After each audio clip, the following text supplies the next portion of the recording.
The silence of the stars shattered in an instant dot above the quiet jungle planet of Seraph 9. Black warships pierced the clouds like blades. Explosions followed, forests burned. Skies turned red, and the creatures below, peaceful, innocent, ran for their lives. Among them was Illyra, a young alien girl with silver blue skin and glowing green eyes. She belonged to the Zehari, a spiritual race known for living in harmony with nature. Her people had no armies. They never needed them. Until now, from the treetops, Illyra watched her world fall apart. Fire lit the sky. She could hear the cries of her kin, but she didn't move. She couldn't. She was frozen in fear.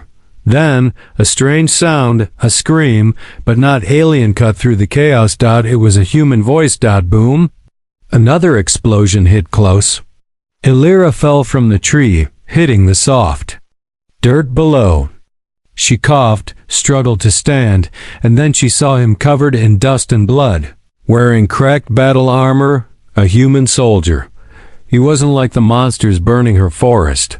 He looked hurt, confused, alive. Illyra ducked behind a log and watched. She had heard stories of humans, warriors from distant stars who could command machines, destroy planets, even kill gods. Her elders warned her they were dangerous, but this one looked like he was trying to help. The soldier knelt beside a wounded Zehari child and applied a glowing patch to the boy's wound. The patch hummed, sealing the skin with warmth. The boy gasped, then breathed normally again. Illyra's heart raced. Why would a human save a Zehari? Before she could think more, a robotic drone swooped in from the sky. It aimed its weapons directly at the soldier's back. Illyra didn't hesitate. She grabbed a stone and hurled it. The drone swerved, firing wildly, missing the soldier by inches. He turned, shot the drone mid-air, and watched it crash beside Illyra. Their eyes met for the first time. The human raised a hand slowly. "I'm not your enemy," he said, his voice tired but calm. Illyra stepped out, unsure. "Then, who are you?" He smiled faintly. "Name's Marcus, medic, United Earth Forces." Illyra blinked. She didn't understand all the words, but she understood. His eyes. He wasn't here to kill. He was here to heal. But why? 6 hours earlier, human ship Horizon Breaker, orbiting Seraph 9. Marcus had never been to Seraph 9 before. He had only read the mission files. According to them, it was a jungle planet, full of ancient tech and peaceful aliens.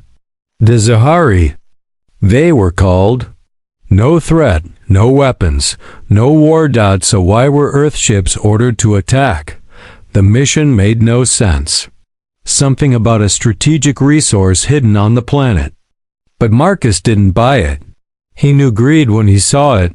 When the bombing started, he disobeyed orders. He jumped from his shuttle early and landed in the deep woods. Alone. His job was simple.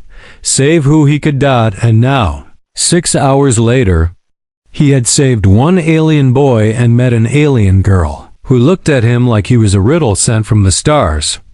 Back on Seraph 9, Illyra walked with Marcus through the jungle ruins, guiding him to a hidden Zehari cave where survivors had taken shelter. She spoke in broken human tongue, learned from old tech her people had found long ago. Why? Help Zehari? She asked. Marcus didn't stop walking. Because you didn't deserve this. No one does. She looked at him closely. Humans have no soul? He turned to her, surprised. What? Our legends, she explained, say humans are soulless, empty, like machines. Marcus chuckled softly. Not true. We feel. We bleed. We love. We break. Illyra stopped. Then, you have soul? He nodded, serious now. We do.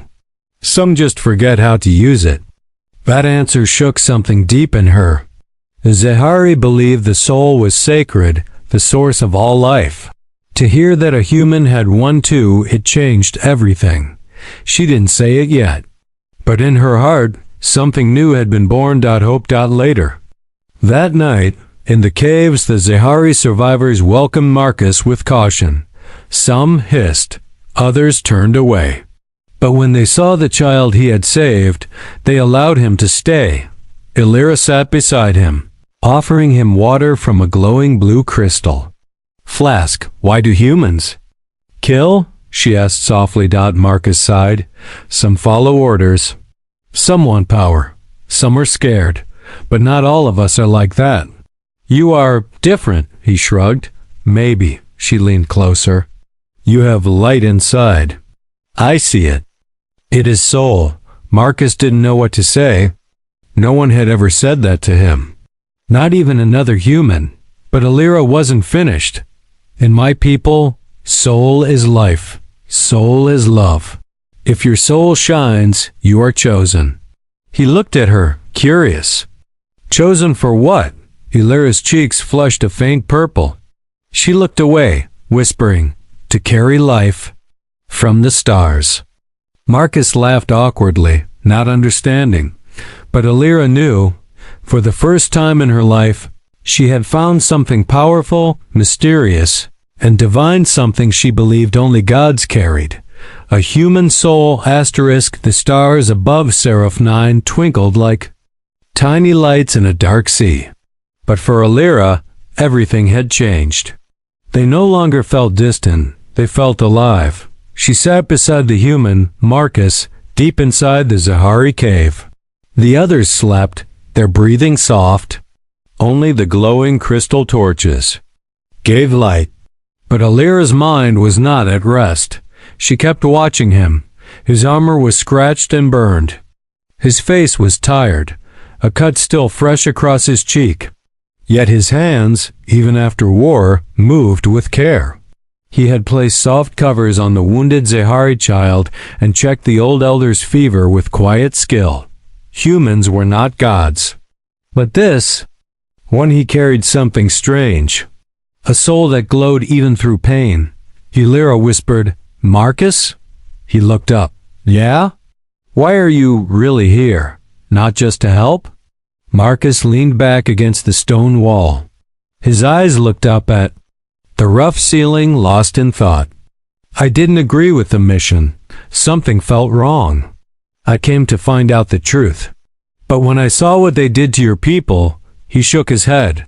I had to do something. Illyra tilted her head. You left your army? He nodded. I guess I did. She looked at him for a long moment. Then you are no longer soldier? Marcus smiled faintly. Not today. Today I'm just a man trying to do what's right. Her heart beat faster. He didn't know what his words meant in her world. In Zahari teachings, when a male left war and chose healing, it meant his soul had matured. It meant he was no longer just a body but something higher, something sacred. Hours later, outside. The cave night was calm, but danger never truly left. Marcus checked his small scanner device. Satellite drones are still searching, he said to Illyra. If they find this cave, your people won't survive. Illyra's face grew tense. Then we must leave. Go deeper. Any tunnels? He asked. She nodded. Old path, forbidden, but it leads to Temple of Soul Flame. Marcus raised an eyebrow. Temple of what? Sacred place. Only few have seen. We must ask the flame for answer. Why war came? Why you came? He frowned. You think your temple can explain me? Illyra smiled, a soft warmth in her eyes. Yes, you carry the light. We must ask the soul flame what it means. He didn't argue. Strange as it sounded, he had no better plan. The journey through the forbidden tunnels. By sunrise, they moved. Illyra led the way, her soft hands lighting small crystal nodes hidden in the walls. The others stayed behind, too weak to walk, too afraid of this old ways. Marcus followed closely. The path narrowed, winding deep under the earth. At times, the air grew so thin he could barely breathe. Yet Illyra moved like she belonged to the stone. "How far is this temple?" he asked, wiping sweat from his brow. "Soon," she whispered. "When you hear the flame sing, we are close." He didn't understand, but then something strange happened. The air changed. It became warm, not from heat, but from something deeper. A humming sound filled the space, like a voice, but without words. Like the stars had started to whisper. Marcus slowed his steps. "What is that?" he asked. Illyra didn't speak. She simply walked forward, and then the tunnel opened into a massive underground chamber. And there it was, the soul flame. A floating column of glowing orange light hovered in the center. Not fire, not energy, something between both. It pulsed, gently like a heartbeat. Around it, old Zahari markings circled the walls, glowing in response. Illyra knelt. "It knows you are here." Marcus stood still, awestruck. "What is it?" She didn't look up. "The soul of our world? It listens. It sees the truth." Marcus slowly approached the flame. He reached out just inches away, and then flickered. A beam of light shot into his chest. He staggered. His breath caught.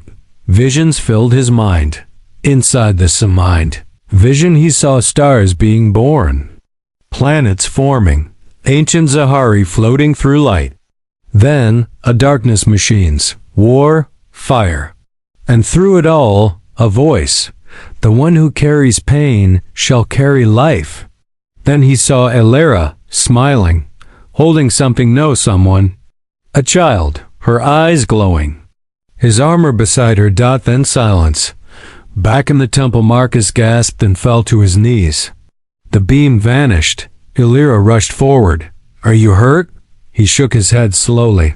"No, I saw things." "What did you see?" He looked into her eyes, unsure. "I saw you and a child." She inhaled sharply. "Was it real?" he asked. She took his hand gently. "The flame never lies." He didn't understand it all. But one thing was clear. The flame had shown a future that joined their souls. "I'm not a god," Marcus whispered. "But you carry the soul of one," she said. Meanwhile, in the orbit above Seraph 9, General Rourke stared at the transmission. "He's gone underground?" The officer nodded. "Yes, sir. The deserter medic has disappeared. But one of our drones found Zahari energy spikes." "Then burn the place," Rourke growled. "Wipe out the caves. Leave nothing behind." Asterisk. The flames of the Soul Temple still pulsed slowly, glowing with a calm rhythm. But Marcus was not calm. He stood in silence, his heart still racing from the vision. Illyra watched him closely, her expression soft but full of meaning. "You saw it," she said quietly. "Didn't you?" Marcus nodded slowly. "I saw stars, and you, holding a child." "You," said the flame, "never lies." Illyra moved closer, standing only inches away. "It shows not what is, but what can be. It shows truth that lives in the soul." Marcus looked down at his hands.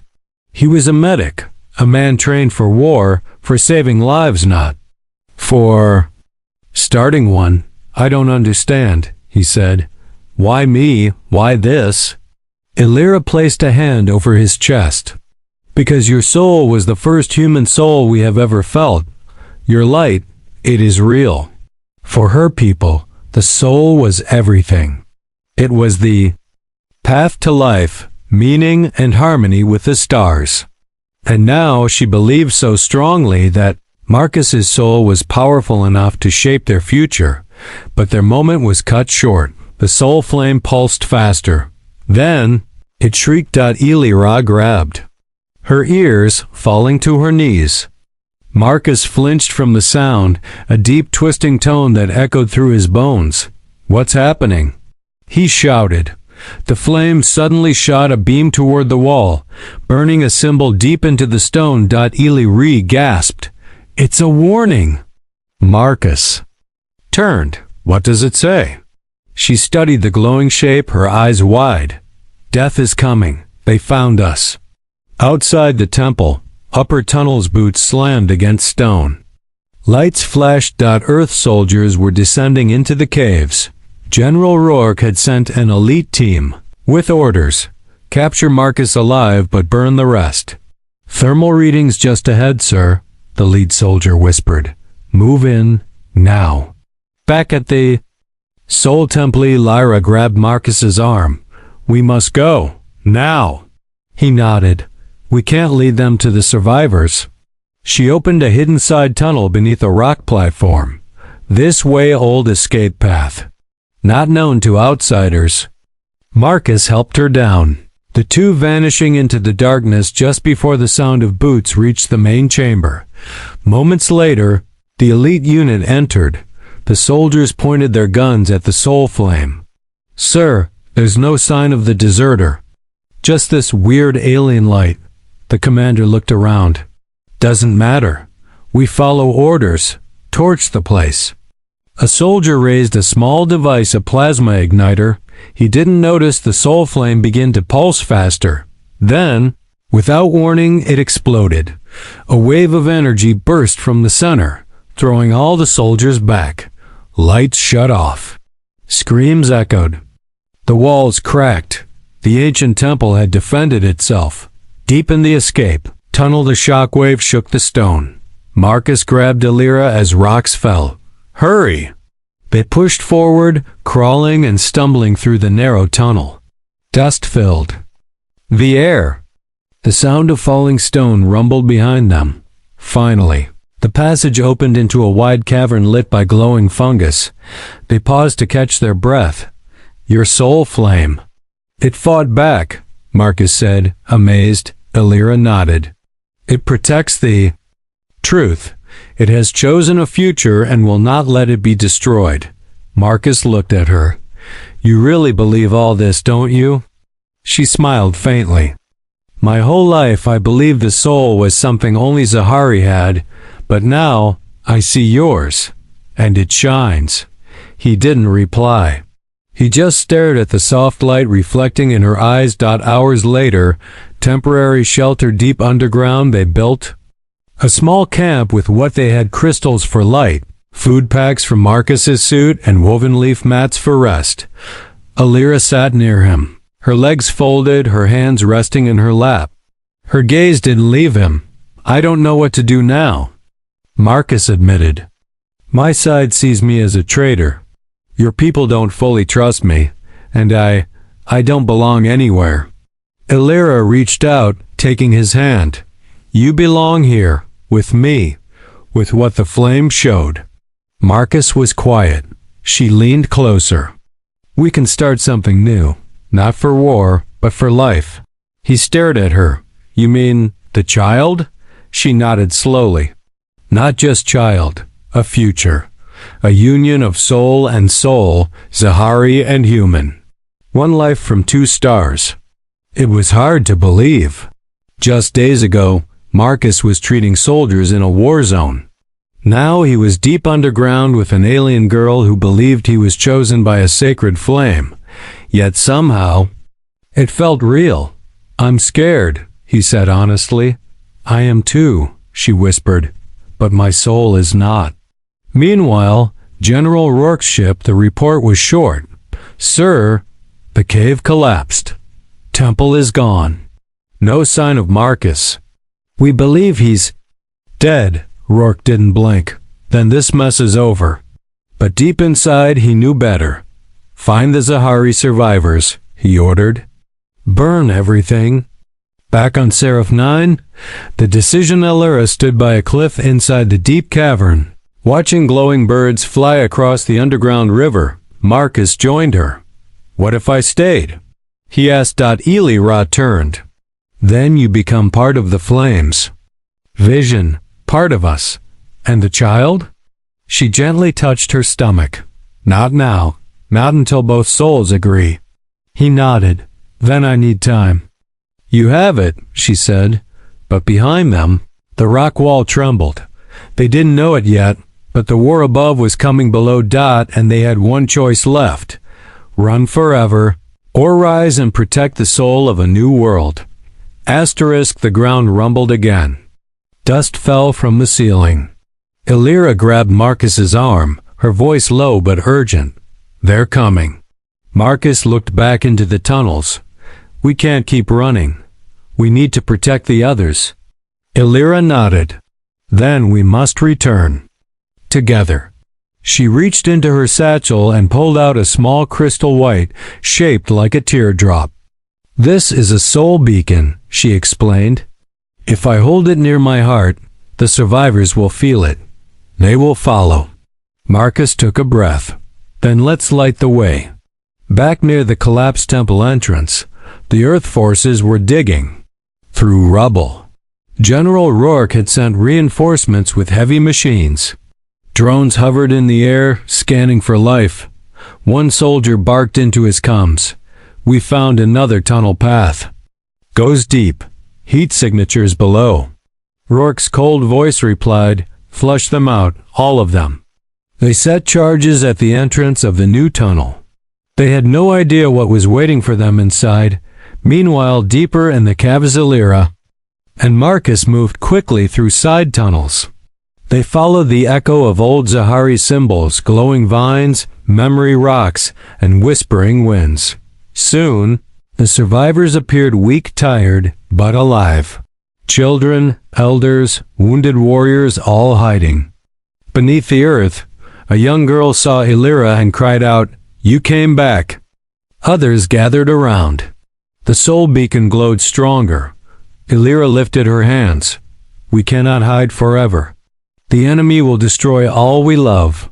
An elder Zahari stepped forward. We have no weapons, no strength. Marcus stepped up beside her. But you have the light. I've seen it. And I'll stand with you. They looked at him with doubt until Illyra placed her hand on his chest. He carries the flame, she said. He saw our future. The elder stared at Marcus. Then perhaps the gods have not abandoned us after all. Moments later, preparing to defend, Marcus worked fast. He gave the Zahari survivors energy patches, filtered water capsules, and healing gels from his gear. He helped them stand, move, and organize. Illyra taught them how to channel energy through the crystal roots in the cave. The roots, once only sacred, now glowed like weapons ready to be born. Do we fight like humans? A young Zahari boy asked. Marcus shook his head. No, you fight like Zahari, with soul. They placed glowing stones near the narrow tunnel entrance. They poured soft dust over the floor to reveal approaching footprints. They used sound traps that would echo and confuse soldiers. They didn't have guns. They had something stronger. Unity. At the tunnel mouth, Earth soldiers entered. 10 armored men moved through the dark tunnel. Thermal shows multiple targets. Ahead, the lead said. Stun only. Capture who you can. They moved carefully, but they didn't see the tiny stones underfoot. The Zahari trap crystals disguised as moss. When the 5th soldier stepped forward, the floor flashed with light. Boom. Not. An explosion and energy burst. It knocked them back, short-circuiting their visors. The Zahari attacked not with fists, but with light. Crystal beams, pushed by soul energy, blinded the soldiers. From the shadows, Marcus stepped in, using stun rounds from his rifle to knock. 2 more out, fall back.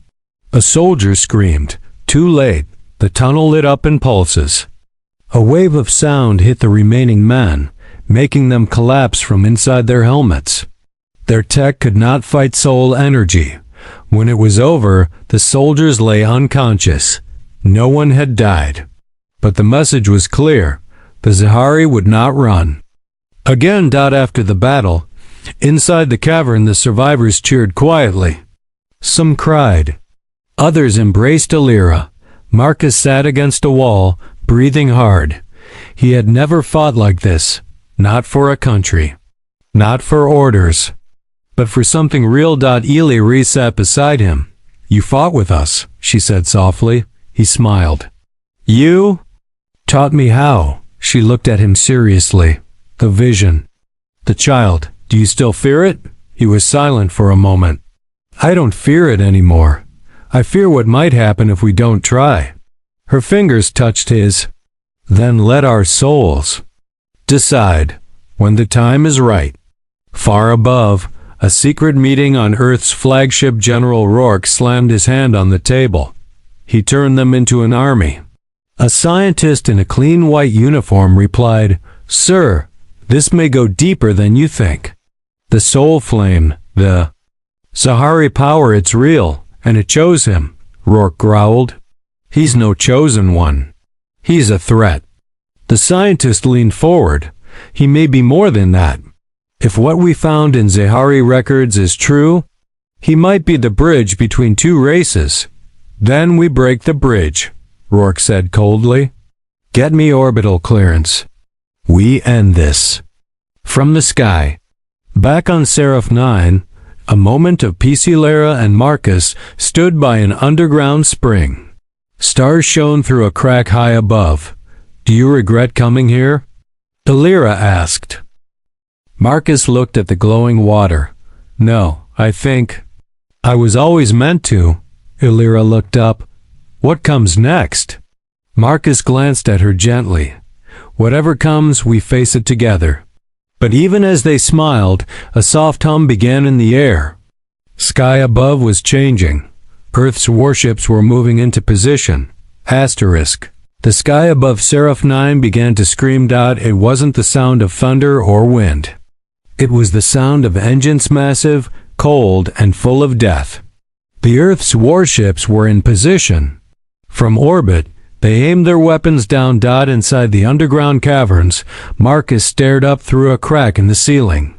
A soft blue light blinked against the stone, targeting signals. He knew what that meant. They're going to burn the whole area, he said, his voice low. Illyra stood beside him, her face pale. From the sky? Yes, orbital strikes. Everything above us will turn to ash. She looked at the cave around them.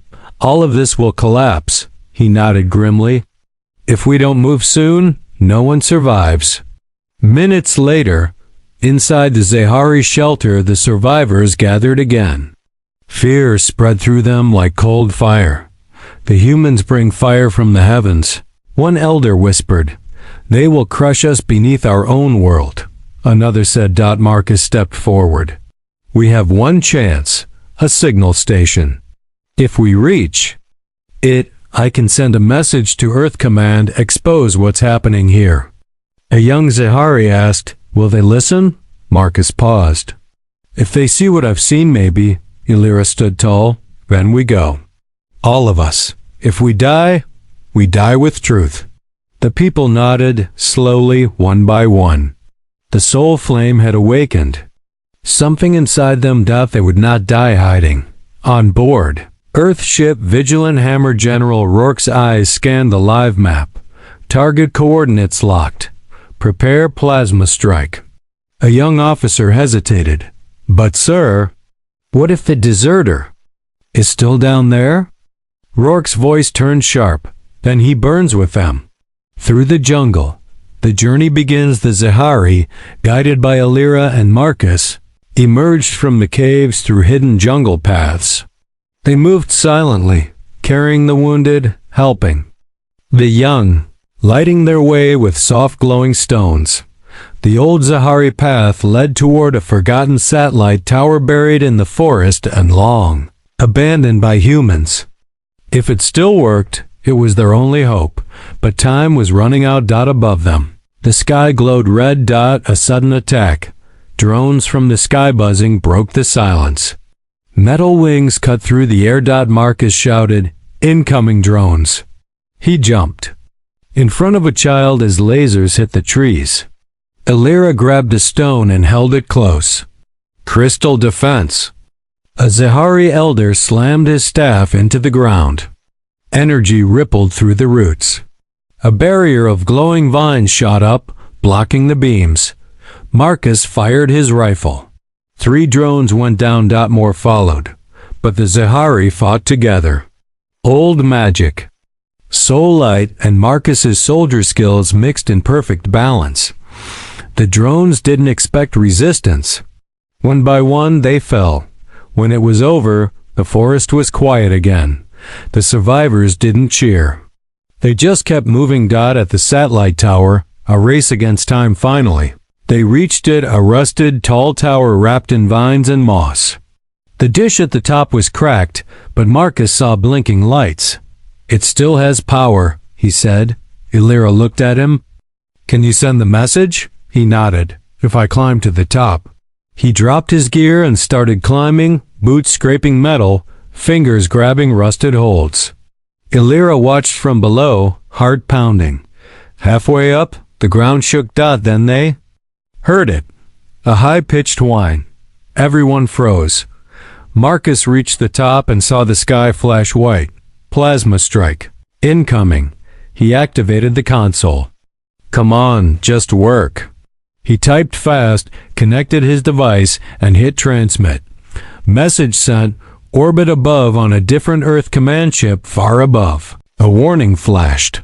Unauthorized plasma strike. Area contains non-combatants. Human. Deserter requesting ceasefire. Evidence attached. The commander on the new ship blinked. "What is this?" They opened the file video footage of the Zahari children, survivors, and the Soul Temple before it collapsed. Another file showed. Marcus's report. Earth forces targeting innocent life. Zahari are peaceful. Request immediate halt. Human Zahari contact successful. The commander turned to his team. "Block the strike now." Back on the ground, impact near the light in the sky came closer. Illyra screamed, "Marcus, jump!" He leapt from the tower just as the plasma beam hit nearby. Trees turned to fire. The ground shattered. The tower collapsed behind him. Marcus rolled across the dirt, covered in dust and heat, but alive. Illyra rushed to him.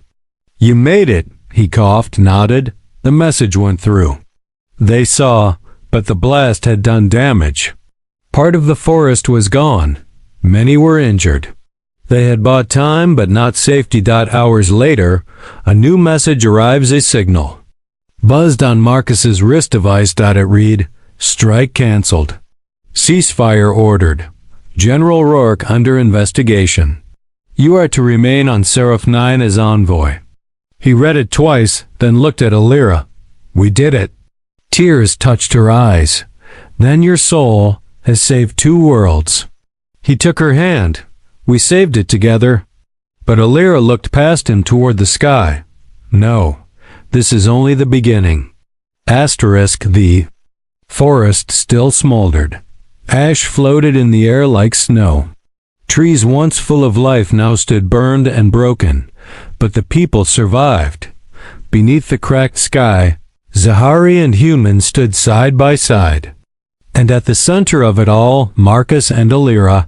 He had sent the message. The orbital strike had been stopped. The warship above had ordered a ceasefire. But peace was not the same as safety. Illyra stood quietly by the remains of the old tower. The soft wind blew strands of her white hair across her face. Marcus came to her side. "I just got a new message," he said. "Earth wants me to stay here." She turned to him, surprised. "Why?" "They want me to act as a bridge, a voice." They called it an envoy. Her eyes searched his. "Will they listen to you now?" He shrugged. "Some will, some won't, but I'll speak for you. For your people. And for what I've seen." She smiled, a soft glow in her cheeks. "You have already done more than speak. You fought for us, you believed." He took her hand. "And I'll keep doing that, if you'll let me." Her grip tightened. "Then stay. Not just for Earth. Not just for Zahari. Stay for what the Soul Flame showed us." He nodded, heart steady. "I will." A few days later, rebuilding begins with the war paused. The survivors began to build again. Zahari elders used soulite to shape broken stones. into walls. Human engineers from the newly arrived peace unit helped repair water lines. Children from both sides played in the clearings, laughter replacing silence. Marcus and Alira worked side by side. He trained Zahari how to use medical tech. She taught humans how to feel energy through the roots of the land. Something new was forming. A third way. Not human. Not Zahari. Both. Inside the new soul hall, the flame reignited after much work. The survivors reopened the collapsed soul temple. The flame had dimmed, but was not dead. When Marcus stepped inside again, the orange glow brightened. He stepped forward. The flame pulsed gently, then split into two beams. One touched him. The other touched Alira. Everyone gasped. It has accepted him fully, the elder Zahari whispered. He is no longer outsider. He is now part of the soul. Marcus blinked. What does that mean? Alira looked at him with tears in her eyes. It means the flame has chosen you, and it has chosen us. He held her hand, and something in his heart opened. That night, under the twin moons, they sat on a hill outside the temple. The sky above was clear, the two moons glowing softly. Alira rested her head on Marcus's shoulder. You never believed in gods before, did you? She asked. He chuckled. Not really. And now? He thought for a while. I don't know if I believe in gods. But I believe in this place. In you. In what I feel here. She turned to face him, her eyes glowing faintly in the moonlight. What do you feel? He looked into her soul and spoke gently. I feel peace. I feel purpose. I feel like I've found the missing part of me. Alira reached for the white crystal around her neck. Then it's time. She placed it between their hands. Our souls have touched. The flame has seen us. And I wish to share life with you. Marcus's heart beat faster. You're sure? She nodded. Not because of a vision. Not because of destiny. But because of love. He held her gently. Then let's walk this path. Together.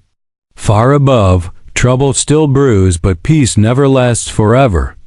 Inside a private chamber on another Earth battleship, a cold-eyed officer stared at Marcus's file. He united with an alien.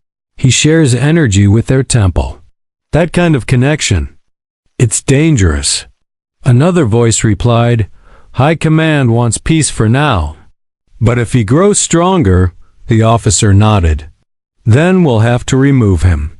The flame had chosen Marcus, but not everyone on Earth agreed with the flame. Back on Seraph 9, a new beginning. Alira and Marcus stood before the soul flame. Once more. Together. The flame pulsed brighter than ever, lighting up the entire chamber. Zahari and human guests watched in silence. Alira placed her hand over her heart. I am Alira, daughter of soul, bearer of future. Marcus stepped forward. I am Marcus, just a man who found something worth protecting. Alira took his hand. Together, we give light to new life. The flame responded. A beam reached out and touched the space between them, soft, warm, alive. A sign, a promise, a blessing. They didn't speak. They didn't need to. Their journey was no longer about survival. It was about creation. Asterisk. The flame had spoken. And now? A new life began to grow. Alira's hand gently rested on her stomach as she sat beneath the glowing crystal tree, the soft wind brushing her silver blue skin. Her eyes stared at the stars, but her thoughts were inside her. Inside her body, inside her soul. Something had changed. She was no longer alone. She was carrying a child. Marcus stood nearby, speaking quietly to a human peace officer from Earth. He was now a symbol, part protector, part representative. Soldiers no longer followed him with orders. They followed him with respect. And when he returned to Alira's side, he smiled. How are you feeling? He asked. Alira looked at him. Alive, full of something new, strange, but beautiful. Marcus knelt beside her. We'll figure this out together. Whatever the child is, human Zahari, both will protect them. Alira nodded.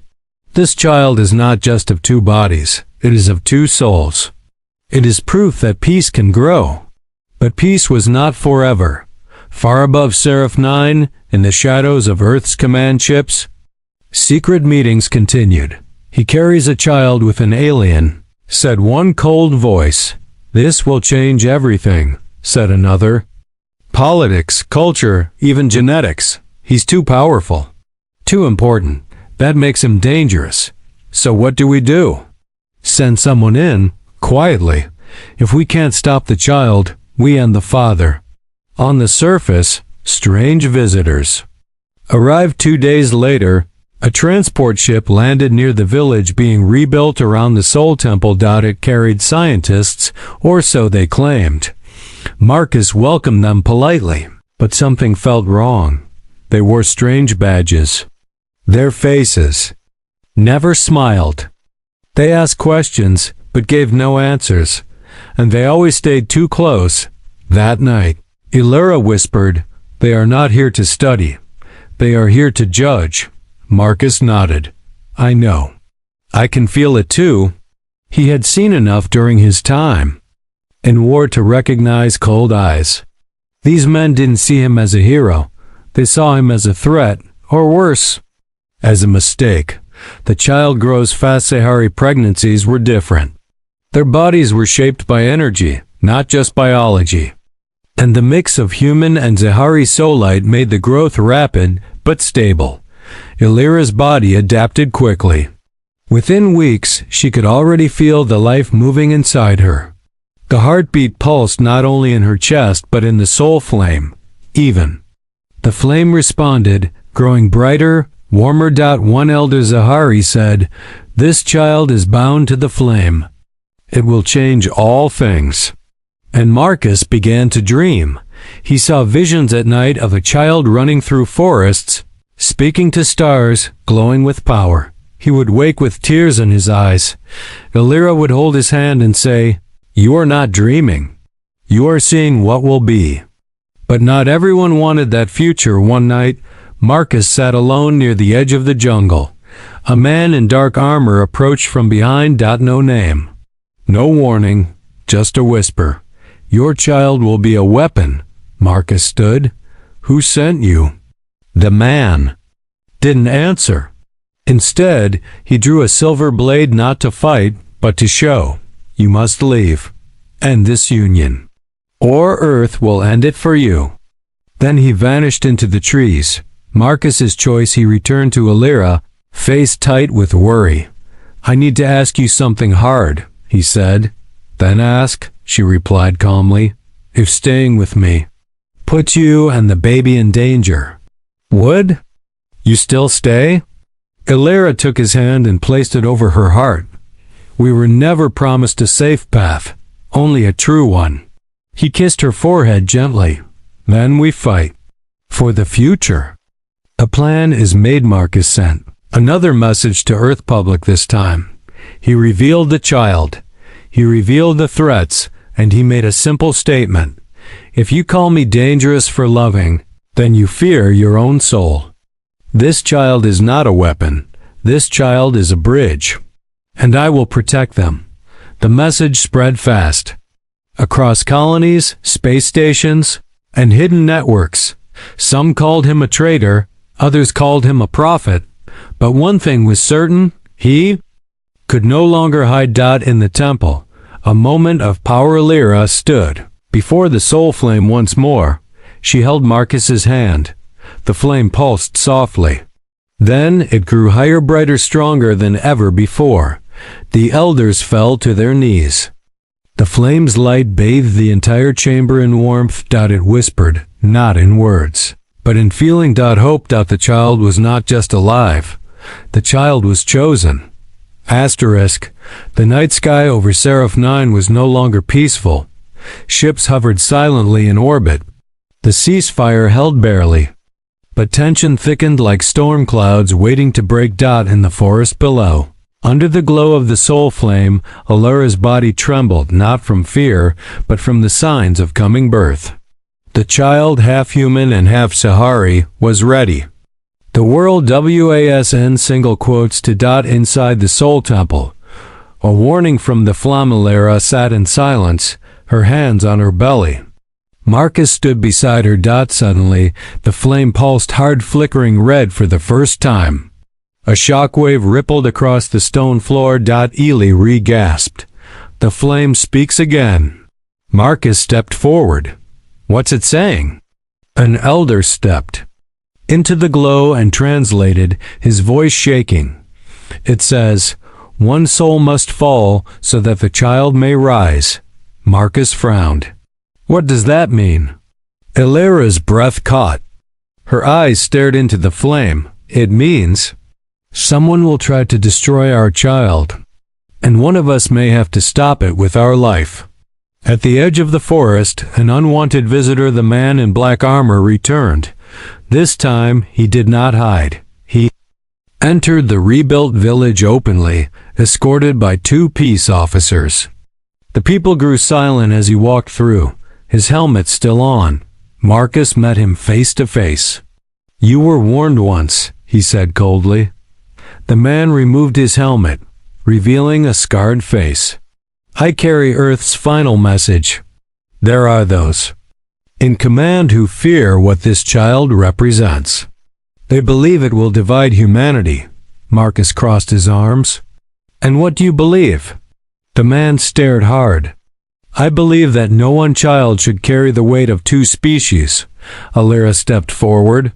"Then you have never felt the soul." The man glanced at her belly. "The birth must not happen." Silence fell. Then Marcus said 2 words. "Over my body." Later, a quiet goodbye that night, Marcus sat with Alira in their stone shelter. The moonlight lit her face. She looked strong, but he knew she was tired. "I don't know what they'll try next," he said. "But I'll be ready." Alira touched his face. "If one of us must fall, let it be me." "No," Marcus whispered. "Never." "I carry life," she said gently. "You carry the shield. You protect us. That is your soul's path." He took her hand. "Then I'll protect you until my last breath." The final attack in the temple, it came without warning. A shock blast shattered the temple gates. Soldiers in black entered. Not Earth's peace officers, these were private agents hired in secret. Their orders were clear. Remove the child. Erase the threat. Zahari guardians lit the crystals. Elders held staff weapons glowing with ancient power. Marcus ran toward them, gun raised. "Alira, stay back." She stepped behind the flame. Breathing hard, her labor had started. Pain twisted through her, but her eyes stayed open. "Marcus," he turned. "I'm here." One agent aimed directly at her. Marcus dove in front, taking the shot to his side. He fell, groaning but alive. He pulled his sidearm. Fired twice. 2 agents dropped. The third rushed forward, blade raised, but Alira stood, eyes glowing. Hands lifted. She whispered to the flame, "Now." The soul flame erupted. A pulse of raw light pushed through the room, lifting the soldiers off their feet and slamming them into the stone walls. They did not rise again. Silence returned, only Marcus's breathing and Alira's soft cries remained. The elders gathered quickly. "The child is coming." Moments later, a soul is born. Marcus lay on the temple floor, bleeding but awake. He watched as Alira, surrounded by Zahari women, gave birth. Beneath the light of the soul flame, there were no machines, no painkillers, only energy, warmth, and sacred peace. Then, a sound. A child's first cry. Soft but powerful. Marcus struggled to sit up. "Let me see." Alira held the baby close, wrapped in silk leaves. The child had pale golden skin, with faint blue lines glowing across her arms. Her eyes opened, one green, one silver. "She's beautiful," Marcus whispered. Elira nodded, tears on her cheeks. She carries both worlds. The flame flickered one last time, then steadied.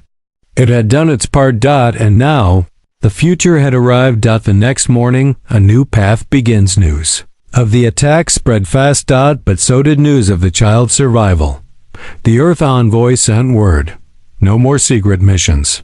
The child lives, and so does peace. Marcus held his daughter gently as he stepped out of the temple. Elira walked beside him, tired but strong. Zahari children ran ahead, laughing. Human officers bowed their heads in respect. No more soldiers. No more orders. Just people watching something they never believed possible. Obey.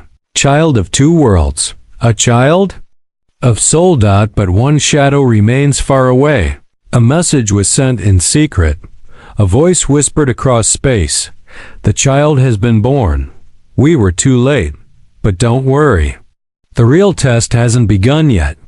Asterisk, she was only 1 day old, but her soul was already older than the stars. In the heart of the soul temple, wrapped in woven leaves and soft crystal fiber, the child slept peacefully.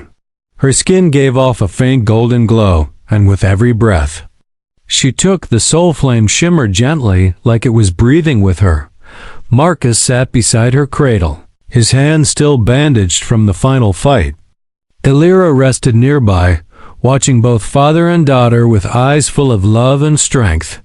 She's calm, Marcus whispered. Even after everything, Elira nodded. She is not just part of the world, she is of the world. He looked up. What should we name her? Elira smiled. Let her name carry both lights, Zahari and human. Marcus thought for a moment. Then he said, Solara. Elira repeated it slowly. Solara, the child of soul and star.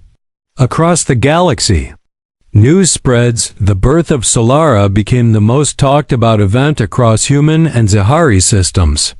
Some called it a miracle. Some called it a warning. But all agreed it was history. Earth's leaders were divided. Some feared the child's unknown power. Others believed she was the bridge between two civilizations. High Command sent a final message to Marcus. You are no longer considered a deserter. You are now Earth's official envoy to Seraph 9. The child is to be protected, not studied.